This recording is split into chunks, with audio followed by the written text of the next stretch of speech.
رمضان مساعد الحضري نجم حراسة المرمى في غزة كفر الدوار. اهلا بك. ايه يا جمعه؟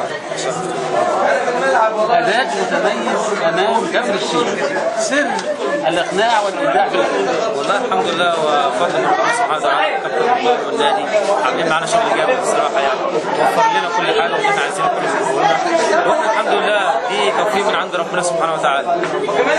لعيبه الرجاله النهارده الحمد لله، حتى الطرد اللي الراجل طرد كان راجل قبل الماتش، كان راجل في الماتش، الحمد لله ربنا كرمنا وكل توفيق من عند ربنا سبحانه وتعالى. التفاهم مع الدفاع سر الابداع.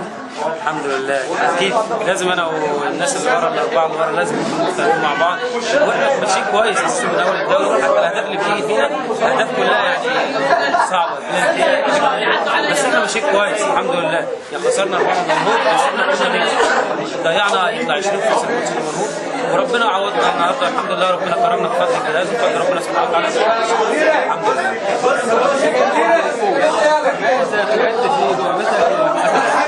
والله ربنا وفقنا ان شاء الله ونستعد ان شاء الله ان على ملعبنا، ربنا يكرمنا ان شاء الله. احنا عايزين نكسبه عشان ننافس ان شاء الله على الدوري ان شاء الله. بالتوفيق يا كابتن.